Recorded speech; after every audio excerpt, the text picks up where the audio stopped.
रहीम अस्सलाम वालेकुम स्टूडेंट्स। उम्मीद करता हूँ आप सब खैरियत से होंगे। This is the lecture for artificial intelligence. इंशाल्लाह हम इसमें कंप्लीट सिलेबस कवर करेंगे। ये ख़ास तौर पे कंप्यूटर साइंस और आईटी के जो स्टूडेंट्स हैं उनके लिए है। आर्टिफिशियल इंटेलिजेंस बेसिकली होती क्या है कि ये एक ऐसा मैकेनिज़्म है, ऐसा मशीनिंग सिस्टम है, ये एक ऐसा कंप्यूटिंग सिस्टम है जो कि इंसानों की तरह काम करता है और इंसानों की तरह सोचता है। इसके अंदर जो ये सिस्टम है ये काम की स्पीड को जो है वो ज़्यादा कर देता है और टाइम जो है उसको कम से कम कर देता है। इसकी वर्किंग सबसे फास्टर होती है। जो इसकी डेफिनेशन है हम इस तरह लिख सकते हैं, branch of computer science and artificial intelligence pursues create नहीं, ये इसकी डेफिनेशन नहीं बनती। नेक्स्ट ये इसकी डेफिनेशन है, artificial intelligence is a machine's ability to perform cognitive functions as humans do, such as perceiving, learning, reasoning, and solving the problem. The benchmark for AI is the level concern in term of reasoning, speech, and visioning।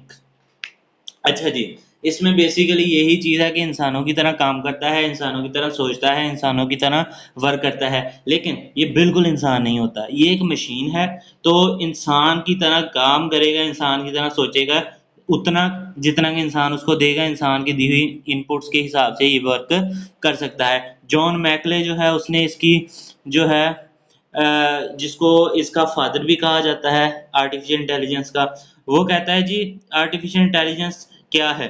उसकी definition वो कहता है the science and engineering of making intelligent machines specially intelligence computers programs जो है उसको artificial intelligence का उसने नाम दिया है। एआई जो है वो इंसानी दिमाग किस तरह सोचता है, किस तरह वो लर्न करता है, किस तरह वो काम करता है, इस तरह ही वो प्रॉब्लम सॉल्विंग किस तरह करता है, जिस तरह इंसान करता है वो उसी तरह करने की कोशिश करता है। फिलॉसफी इसकी क्या है जी? While exploiting the power of the computer system, इसको जो है हम कहेंगे कि एक टाइम था जब एक इंसान ने, एक साइंटिस्ट ने या कुछ लोगों के जो माइंड्स में ये क्वेश्चन आया, क्या कोई मशीन है जो इंसान की तरह काम कर सकती है, इंसान की तरह बिहेव कर सकती है? तो यहाँ से ही एआई डेवलप करनी शुरू हुई है, जिसका नाम आर्टिफिशियल इंटेलिजेंस रखा गया। तो इसको जो है इंटेलिजेंस मशीन्स बनानी शुरू कर दी। आहिस्ता आहिस्ता आहिस्ता आहिस्ता करते करते इतनी एडवांस हो गई कि वो बिल्कुल इंसान की तरह काम करना शुरू हो गई। अब गोल्स के अंदर जो है इंसानी ज़हानत का जो है उसने मुकाबला करना है और जो है क्रिटिकल जो प्रॉब्लम्स हैं उनको सॉल्व करना है। मशीन्स जो है वो अच्छे टास्क परफॉर्म करेंगी, जिसके अंदर थ्योरम्स को प्रूव करना है, चेस खेलनी है, यानी कि क्रिटिकल से क्रिटिकल काम जो है वो करना है। एक कार को ट्रैफिक में ड्राइव करना है, ड्राइवरलेस कार्स वगैरह इसकी एग्जांपल्स हैं। उसके अलावा डिफरेंट सिस्टम्स बनाने हैं जो ह्यूमन इंटेलिजेंस बेस पे काम करे। अच्छा जी, कंट्रीब्यूट, इसका कंट्रीब्यूट हर फील्ड में है। ये हर फील्ड, हर डिसिप्लिन में काम करती है। सीएस हो, आईटी हो, बायोलॉजी हो, साइकोलॉजी हो, लॉजिस्टिक्स हो, मेंटेनेंस हो, मैनेजमेंट हो, मैथमेटिक्स हो, बिजनेस हो, इंजीनियरिंग हो, न्यूरो साइंसेज हो, हर फील्ड में इसका काम है। इसके बेसिक एडवांटेजेस में सबसे पहला है high accuracy and with less error. इसमें एरर्स का खतरा कम होता है, एक्यूरेसी इसकी ज़्यादा होती है, एक्यूरेट रिजल्ट्स देती है। उसके बाद हाई स्पीड, इसकी स्पीड ज़्यादा होती है, यानी कि ये घंटों का काम सेकंडों में, मिनटों में कर देता है। उसके बाद हायर रिलायबिलिटी, इसके जो रिजल्ट्स होते हैं वो रिलायबल होते हैं। यूजफुल फॉर रिस्क एरियाज, अब एआई मशीन्स जो हैं रिस्क एरियाज के लिए यूजफुल इसलिए हैं क्योंकि जहाँ पे बॉम्ब्स वगैरह डिफ्यूज करने हैं या फिर आपने कोई माइनिंग वगैरह का एरिया है जहाँ पे ज़्यादा जो है वो अर्थक्वेक्स वगैरह का खतरा है, तो उन एरियाज के लिए ये जो है ये ज़्यादा रिलायबल होती है कि इंसानी जान बच सकती है, मशीन का कोई नहीं, मशीन जो है वहाँ पे काम कर लेगी ऑटोमेटिकली। अब इसके डिसएडवांटेजेस में आए तो सबसे पहली चीज़ है कि ये हाई कॉस्ट होती है, इसकी कॉस्ट सबसे ज़्यादा होती है, ये सबसे महंगी टेक्नोलॉजी है, ठीक है। उसके बाद जो है वो इसकी फीलिंग्स नहीं है, कोई इमोशन नहीं है, ये फीलिंग लेस है। उसके बाद इंक्रीज डिपेंडेंसी ऑन मशीन, ये इंसान को लेज़ी कर देती है। ये मशीन्स पे ज़्यादा डिपेंड करती है, इंसान को ज़्यादा लेज़ी कर देती है। नो ओरिजिनल क्रिएटिविटी कोई नहीं है, कोई नया आइडिया नहीं लेके आएगी। ये आप लोगों के दिए हुए ही आइडियाज़ को यूज़ करेगी, उनको पावरफुल बना देगी, लेकिन नया कोई नहीं आएगा। आर्टिफिशियल इंटेलिजेंस की डिफरेंट टेक्निक्स के अंदर यही है कि इसके अंदर जो है कुछ चीज़ें हैं, इसका वॉल्यूम बहुत ज़्यादा होता है, जो कि तसव्वुर भी नहीं किया जा सकता। ये वेल ऑर्गेनाइज नहीं होती, इसमें एक ख़ास फॉर्मेट यूज़ नहीं किया जाता। चेंजिंग इसको चाहिए होती है टाइम टू टाइम, जिस तरह टेक्निक बदलेगी इसमें भी चेंजिंग चाहिएगी। ये आसानी से मॉडिफाई हो जाती है और इन सिचुएशन में काम होती है जब इनकम्प्लीट या इनएक्यूरेट वर्क हो रहा हो। इसकी हिस्ट्री पे बात करें तो 1943 में इसको स्टार्टिंग हुई थी, इसकी न्यूरल नेटवर्क लेट के नाम से जो है। उसके बाद 1945 में इसैक एसिमोव है, कोलंबिया यूनिवर्सिटी जो है एलुमनी वहाँ का, तो उसने एक टर्म जो है इजाद कर दी, एक टर्म शुरू कर दी रोबोटिक्स के नाम से। अब उस टर्म के बाद जो है 1958 में काम शुरू हो गया इस पे। जॉन मैकले ने जो है ना इसके प्रोग्रामिंग लैंग्वेज इन्वेंट की है जो एआई के लिए है, लिस्प प्रोग्रामिंग भी इसको कहा जाता है। 1979 के अंदर कंप्यूटर कंट्रोल जो है ऑटोनोमस व्हीकल बनी, जिसको हम ड्राइवरलेस कार भी कहते हैं। 1985 में जो है इसको नेक्स्ट जो है ड्राइंग्स प्रॉब्लम्स जो है डिफरेंट प्रोग्राम्स वगैरह जो है उन पे काम शुरू हो गया। फिर 1997 चलते चलते 2026 तक काम हुआ। ये यहाँ पे शॉर्ट लिखा हुआ है, लेकिन 2026 तक काम होता रहा और आज इतना एडवांस सिस्टम है कि वो इंसान का मुकाबला कर सकता है। और टाइप्स ऑफ एआई, अगर टाइप्स की बात करें तो इसकी टाइप्स के अंदर जो है 2016 का एक आर्टिकल है, उसके मुताबिक जो इसकी हैं 4 टाइप्स बनती हैं। एक रेक्टिव, लिमिटेड, उसके बाद थ्योरी ऑफ माइंड और उसके बाद सेल्फ अवेयरनेस। सबसे पहले एप्लीकेशंस की बात कर लेते हैं। इससे पहले एप्लीकेशन के अंदर ये हर जगह पे इस्तेमाल होती है, business, health care, education, finance, law, manufacturing, banking, हर फील्ड में, सिक्योरिटी में भी ये काम आती है। इसका पर्पस क्या है, यानी कि किस काम के लिए इस्तेमाल होती है? इसका काम मेन यही है कि आपके काम को एफिशिएंट करेगी, जो है स्पीड तेज़ कर देगी काम की जो मयार है वो अच्छा कर देगी। यही है, इंसान की मदद करेगी, इंसान की जो है वो इंसान की तरह वर्क करेगी। System that thinks like human. The exciting new effort to make computer think machines with minds in the full and literal sense. ये इसी की एआई की सम डेफिनेशंस की काइंड्स हैं। उसके बाद सिस्टम जो है दैट एक्ट्स लाइक ह्यूमन, यही है आर्टिफिशियल इंटेलिजेंस की डेफिनेशंस टाइप हैं। उसके बाद हम इसके यूनिट नंबर 2 की तरफ अगर जाएं तो इसके यूनिट नंबर 2 के अंदर हम बात करेंगे इसकी डिफरेंट प्रॉब्लम सॉल्विंग टेक्निक्स वगैरह की। प्रॉब्लम सॉल्विंग होता क्या है, मेन चीज़ है कि the problem solving technique helps in improving the performance of program. The AI based searching algorithm perform high precision and maximum accuracy. अब एआई जो सर्चिंग एल्गोरिथम्स हैं वो इसमें काम करेंगे, इसको हाई प्रिसीजन देंगे, हाई एक्यूरेसी देंगे, अच्छा काम करेंगे इसके अंदर। स्टेप ऑफ प्रॉब्लम सॉल्विंग है, सबसे पहला गोल फॉर्मेशन है। आपने सबसे पहले अपना गोल अचीव करना है। सबसे पहली चीज़ आपको पता होना चाहिए कि आपका मेन गोल क्या है, आपका एम क्या है। सबसे पहली चीज़ आपका टारगेट ही होता है। उसके बाद सेकंड चीज़ है प्रॉब्लम फॉर्मुलेशन। अब आपने देखना है कि वजह क्या है, इसके अंदर मेन चीज़ क्या है, तो आपने इसको अपनी प्रॉब्लम को फॉर्मलाइज करना है। उसके बाद कंपोनेंट्स आ जाते हैं इसके, जिसके अंदर सबसे पहले आती है इनिशियल स्टेट। इनिशियल स्टेट यही है कि स्टार्टिंग जो फेज़ है उसको कहते हैं। यहाँ पे एआई एजेंट जो है इसको स्पेसिफाई किया जाता है कि इसका गोल क्या है और इसके एक स्पेसिफिक क्लास के ज़रिए इसको सॉल्व करना है। एक्शन जो है क्या काम करके इसको सॉल्व करना है, इसमें उसने टेक्निक्स बतानी है। ट्रांज़िशन जो है the state integrates the actual action done by the previous action stage and collected the finite stage. इसके अंदर वो एक्शन को परफॉर्म कर लेता है और फाइनल स्टेट की तरफ चला जाता है। गोल टेस्ट की तरफ जाएं तो ये यहाँ पे जो है वो ये देखेगा कि क्या वो जो आपने गोल अचीव किया है, आपने काम किया है, वो कारआमद है या नहीं, या इसमें कोई चेंजिंग की ज़रूरत है। पाथ कॉस्टिंग है। अब इसके अंदर वो ये चीज़ देखेगा कि क्या इसके अंदर जो आपने काम करना है सारा, इसके अंदर कॉस्ट कितनी आएगी, कितने आपकी जो है कॉस्ट लगेगी इस अचीव गोल को अचीव करने के लिए। हार्डवेयर, सॉफ्टवेयर, ह्यूमन वर्किंग, हर चीज़ की कॉस्ट इसमें देखेगा। अब प्रॉब्लम सॉल्विंग टेक्निक की तरफ जाएं तो मेन इसके जो हैं यहाँ पे 5 लिखे हुए हैं लेकिन 7 स्टेप होते हैं। सबसे पहली चीज़ होती है डिफाइनिंग द प्रॉब्लम। आपने अपनी प्रॉब्लम को देखना है कि आपकी प्रॉब्लम है क्या। उसके बाद होती है एनालाइजिंग द प्रॉब्लम। अब आपने उस प्रॉब्लम का एनालिसिस करना है, उसमें से देखना है कि एग्जैक्ट वजह क्या बन रही है।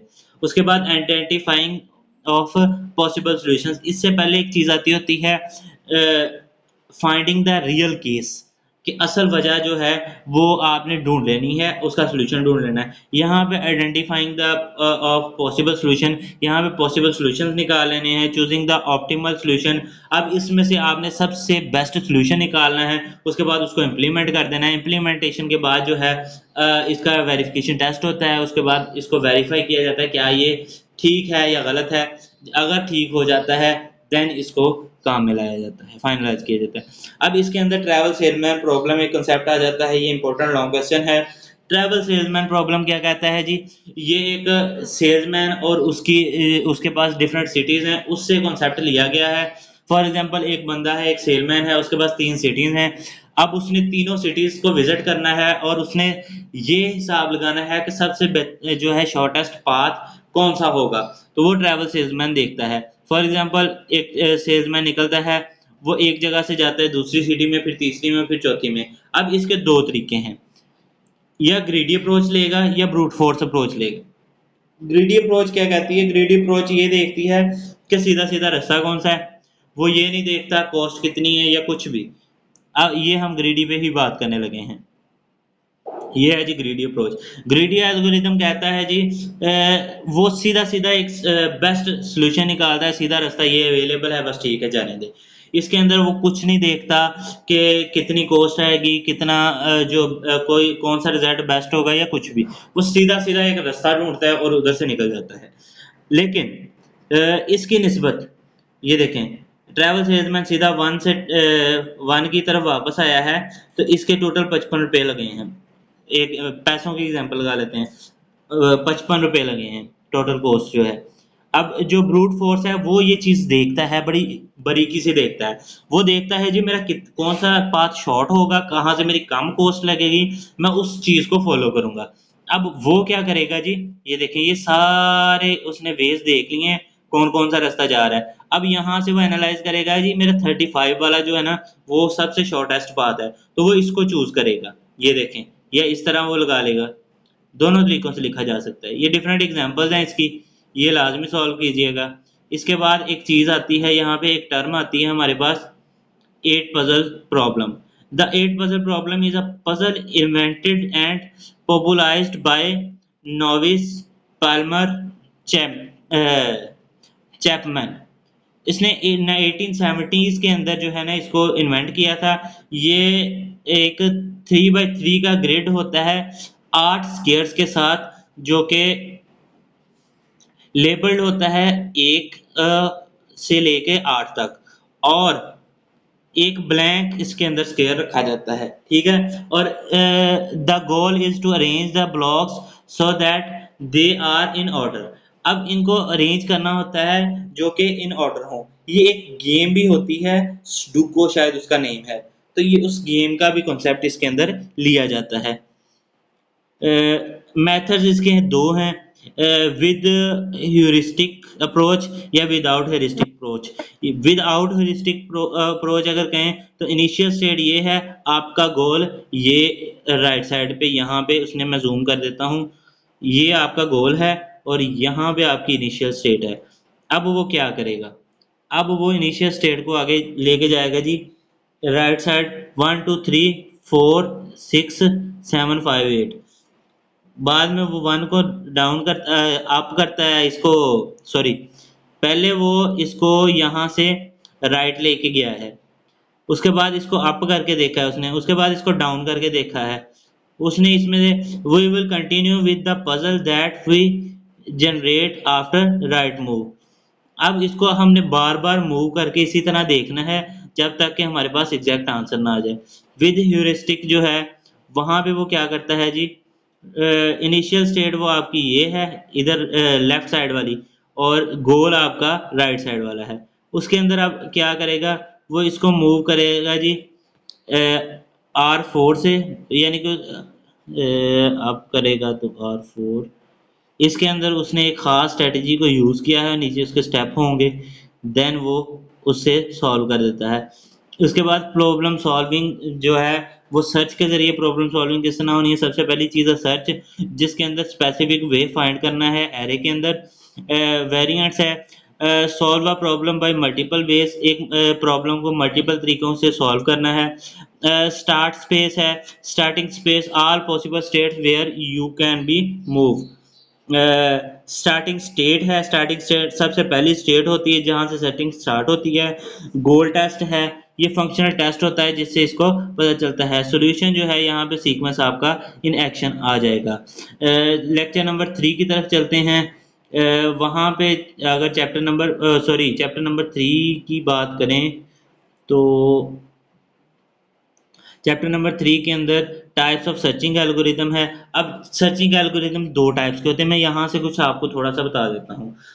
दो टाइप्स के होते हैं, एक इनफॉर्म होते हैं और एक यूनिफॉर्म अनइनफॉर्म होते हैं। जो इनफॉर्म होते हैं वो ग्रीडी सर्च होता है, ए स्टैटिक होता है और ग्राफ सर्च होता है। जो अनइनफॉर्म होते हैं वो डेप्थ फर्स्ट होता है, ब्रेड्थ फर्स्ट होता है और अनइनफॉर्म कॉस्ट सर्च होता है, यूसीएस। अनइनफॉर्म सर्च एल्गोरिदम जो है वो क्या होता है जी, इनके अंदर कोई एडिशनल इंफॉर्मेशन नहीं होती गोल के बारे में जो कि प्रोवाइड की जाए। इसके अंदर डायरेक्ट बस आपको बताया जाता है ये गोल आपने देखना है। इसमें टाइम कॉम्प्लेक्सिटी होती है, कुछ चीज़ें हैं जो इसके अंदर रहती हैं। इसको ब्लाइंड सर्च भी कहा जाता है। टाइम कॉम्प्लेक्सिटी इसकी ज़्यादा होती है, स्पेस कॉम्प्लेक्सिटी जो है वो भी इसकी ज़्यादा होती है। complete a search algorithm is complete if where or at least one solution exists। एक जो सर्च एल्गोरिदम है वो तब भी कंप्लीट होता है जब उसकी कम से कम एक जो सर्च स्ट्रेटजी है वो कंप्लीट हो। उसके बाद optimal a search algorithm is optimal if it finds a solution which is closest to best solution. Breadth first की बात करें, BFS की बात करें तो ये कॉमन सा एल्गोरिदम है जो कि एल्गोरिदम ब्रेथ वाइज एक ट्री या ग्राफ के ज़रिए वर्क करता है। इसके अंदर वो देखता है जी डिफरेंट नोड्स को, डिफरेंट उसके रूट्स को, आज जो है चीज़ों को देखता है अगले लेवल तक। और ब्रेथ फर्स्ट एल्गोरिदम जो है वो जनरल ग्राफ एल्गोरिदम की भी एग्जांपल है। ब्रेथ फर्स्ट को first in first out Q data structure के ज़रिए भी यूज़ किया जाता है। BFS जो है वो प्रोवाइड एक सॉल्यूशन देता है अगर कोई भी सॉल्यूशन एग्जिस्ट कर रहा हो, कोई भी सॉल्यूशन। इसके अंदर जो है solution for given problem BFS। अच्छा जी, ये कुछ चीज़ें हैं इसकी, ये जस्ट रीड आउट कर लीजिएगा। ब्रेथ फर्स्ट सॉल्यूशन सीधा सीधा सॉल्यूशन देता है, जिस तरह के ये आपके सामने है, जैसे जैसे प्रोसेसेस आ रहे हैं उसको ऐड करी जा रहा है, ठीक है। और उसके बाद डेप्थ फर्स्ट है। डेप्थ फर्स्ट सॉल्यूशन जो है ये थोड़ा डिफरेंट होता है। जो ये सॉल्यूशन है ना DFS है वो स्टैक डाटा स्ट्रक्चर पे वर्क करता है।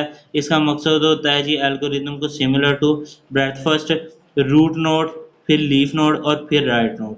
इसका ये फार्मूला याद रखें, इस तरह ये ट्रांवर्स करता है। बाकी ये इसकी जो चीज़ें हैं वो जस्ट रीड आउट कर लीजिएगा। इसमें टाइम कॉम्प्लेक्सिटी जो है वो उससे कम होगी और स्पेस कॉम्प्लेक्सिटी भी आई थिंक कम होगी BFS से। उसके बाद अगले एल्गोरिदम्स की बात करें तो ये एल्गोरिदम्स ये इंपॉर्टेंट लॉन्ग क्वेश्चन है, इन सबको पढ़ लीजिएगा। जितने भी एल्गोरिदम आपकी आउटलाइन में ए स्टैटिक एल्गोरिदम है, उसके बाद जो है डिफरेंट नीचे एल्गोरिदम्स है, यहाँ तक कर लीजिएगा। मज़ीद जो है इंशाल्लाह मेरी कोशिश है बाकी लेक्चर भी रिकॉर्ड कर लूँ अगर पॉसिबल हुआ, नहीं तो ये जितने भी पढ़ाए हैं ये इंपॉर्टेंट है। इसके अलावा भी कुछ इंपॉर्टेंट्स हैं मैं ग्रुप में शेयर कर दूंगा। दुआ में याद रखिएगा। Take care. अल्लाह।